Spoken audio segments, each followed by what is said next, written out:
that is, okay, now that the recording is on, what I looked at is the upper elementary grades 3 through 5, ages 8 through 10.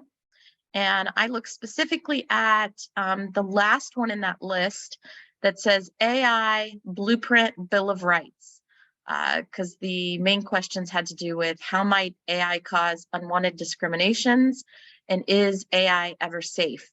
For a couple of reasons, I chose to look at this one because, again, as we all know, sometimes we can adapt some of the elementary and middle grade things to the high school. And I do try to talk to my students about what AI could be doing, who's actually watching us, what's happening in that regard. Oh,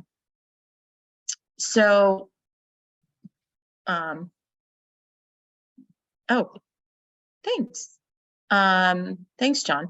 So the section of this, it comes with, and I'm pretty sure they all come with that, the same things, but the lesson plans, actually for this section, there are 7 different lessons that go with the blueprint for the rights. And they start with human rights and privileges, how rights evolve, algorithms and discrimination, technology and privacy, advertising and transparency, designing safe systems, and human rights and the use of AI. And pretty much all of them that I looked at could be adapted to any grade level. I don't know that some of the examples and some of these activities that you're seeing right now are applicable maybe to all the grade levels, but you could easily manipulate or modify either up or down, so depending on what your grade level was. But I really appreciated it because I think it's important to talk about how AI affects us, the rights we have, the privacy, and are we invading anyone's rights or negating some human rights when we engage with AI. So I found it very useful for any grade level, and I think it could be adaptable. And I actually really like the 7 different topics, and think that it could be an easy module for a week at school. There's always time. I look for different things like right before Thanksgiving or things like that, where we can do an activity that maybe is a little bit out of norm, but interesting. So that is the section I went through, and I thought it was very useful. Okay, I'll go next. I did middle school, and I chose the lesson, Can Machines Be Creative? And the big question, the big idea, is that a real person or a deep fake? And so what the kids are doing is investigating and experiencing the how you have to even be responsible when creating AI. And I thought it was so appropriate because even now, if you all haven't been watching TV, there's a lot of talk that music companies no longer really have to use the actual singers. They can just create AI that will look like the artist, sounds like the artist when talking, and you can make identical music to the artist. And those who have bought music from these people won't know the difference. We're talking about even music from musicians who are dead and gone. They're now saying there are going to be AI programs that can make music identical to these people. So really having the students really look at how can you tell the difference between this being an appropriate thing to do versus problems in ethics. And I really think that's something important, especially for kids before they even start really digging deep into computer science.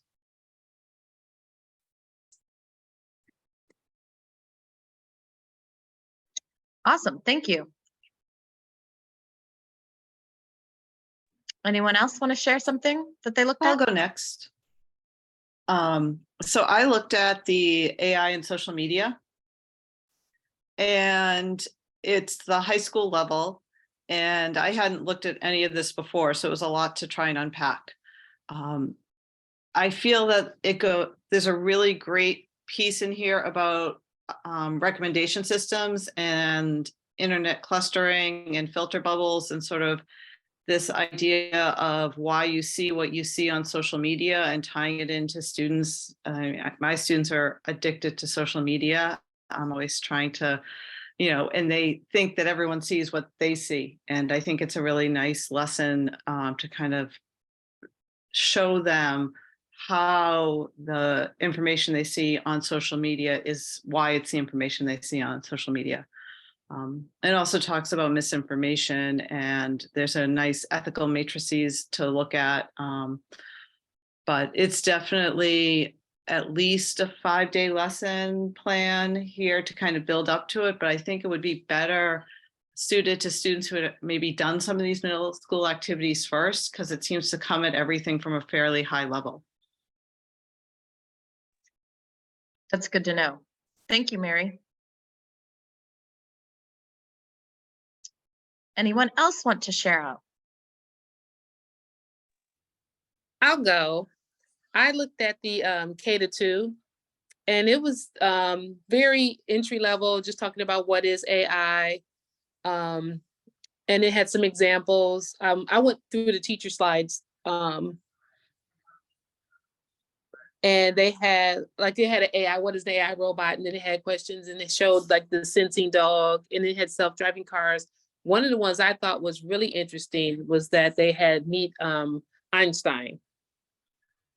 And when you click on it, it's like you're talking with and meeting Einstein, which I thought was, wow, you can learn about his life, learn about his brain. They had their daily quizzes.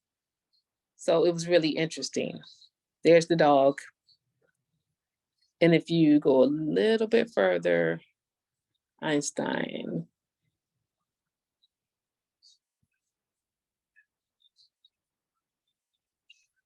Yeah, it was just really interesting. This is for K through second grade. So I thought it's in detail about AI, and there's a couple videos in it and stuff. So I think it's mainly for discussion and just introducing it, but it gets into a lot of detail. That's really awesome, especially because kids of that age are getting toys at home and playing with their iPads or their computers. And so that looks really awesome. Thank you, Monique. Mm-hmm. Okay, I was able to finally get in. So I just skimmed through, but I saw the one they have games in reinforcement learning for AI.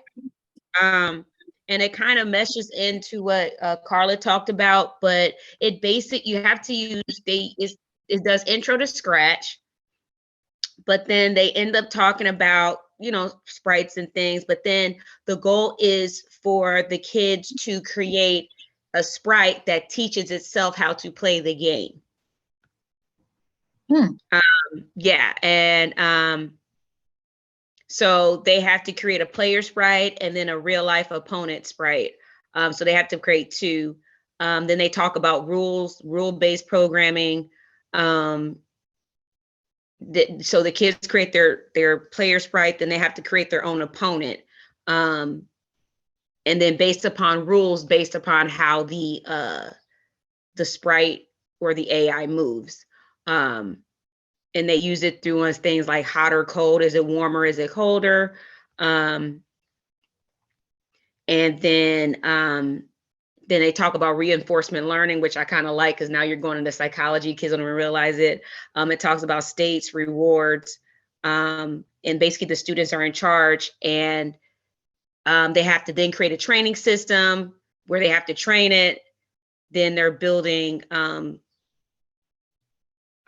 RL, which is reinforcement learning. And then they just talk about the game they played. So I thought it was interesting. And then they learn about Q tables and some other things. So yeah, it's definitely 2 to 3. It says 2 to 3 hours, but you can definitely go longer, probably depending upon the set of kids you have. But I thought it was interesting from what I skimmed through. Awesome. Thank you. Anyone else have a different section that they went through that they want to share? I went through the what is AI for high school, and I'm wondering if maybe there there might be some errors on the page. I'm not exactly sure because that's exactly the same stuff as the elementary. What is AI? And even it's funny because the links on the high school page say educator guide for elementary school. And there's no student resources. So I wonder if they made a mistake, maybe. I'll Because I share thought it that was the middle great. school one had the same slides as well. I think the difference probably lies in the teacher instructions, because at the middle school, they're talking about you could do a debate or other, and let the students really kind of engage on the topic more. Yeah, I didn't really see that much in the high school. It seemed, I mean, it was very basic, but again, it looked like exactly the same stuff for elementary. So, but yeah, I liked some of the middle school stuff that you all shared. I thought it was really good, and I thought it could be adjusted to high school. Okay, so if we're interested in that, we may need to take a better look at it in case, yeah, they didn't notate the difference. Ben, you said that the middle school one is similar, but it's the difference in the teacher's document. I believe so. I mean, I didn't compare the elementary, the K through 2 Yeah. or the other, but they have the exact same slides. Okay, The instructions just seem to be geared more towards a more mature audience, as far as, being able to debate rather than just go through it and let students make their own assessment. okay. So maybe the presentation of the material is what is different then, I guess.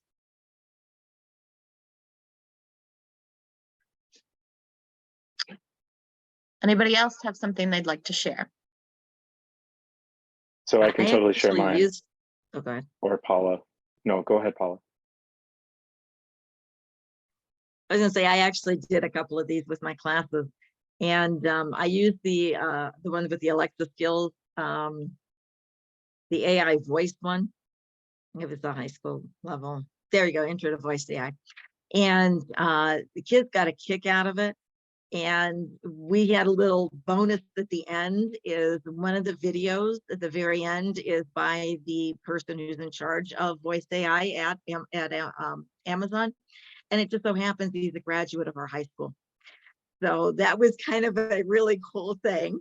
And so we got to share that with them. But the kids had a ball with it, and you don't have to have a device. You can actually just use the microphone on a computer for it. And if you don't have that, you can type it in and it will speak back to you. So it's really very cool.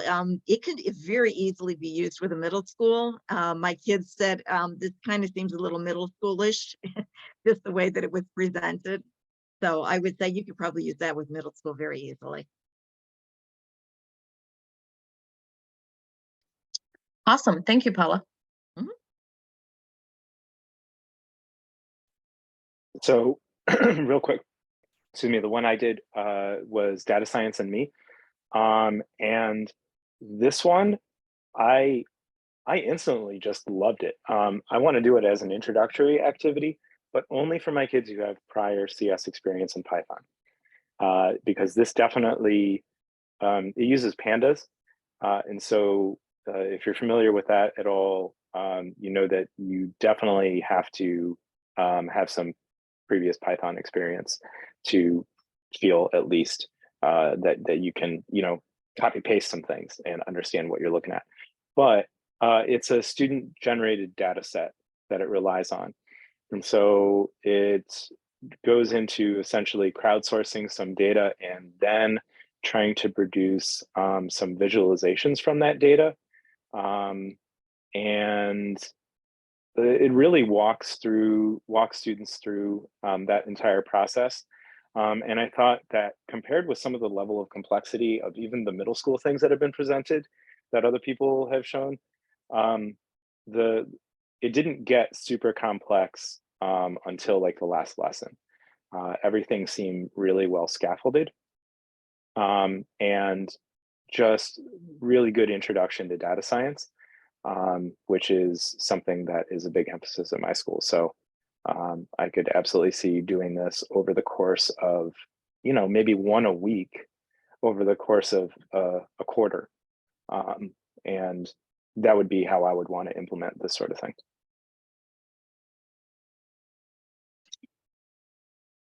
That's a great idea.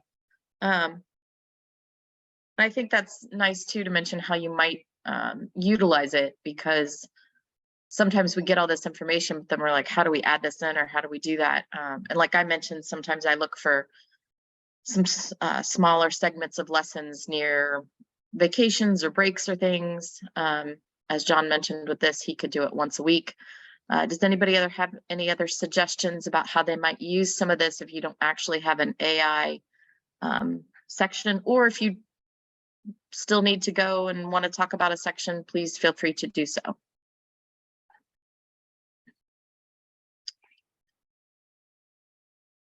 Lisa, to answer your question in the chat, I believe the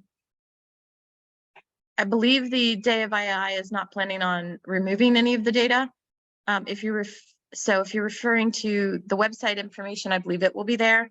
If you're referring to our comments or things, John is recording this so that we can share it out with everybody. And from what I saw on the website, they're already planning for the 2024 Day of AI, and they're just adding to it. So they're not removing anything, they're just adding to it. Okay, I wanted to make sure I didn't have to like download and like try to hoard everything, and thank you. I do that anyway, so you know. Anybody else want to share anything?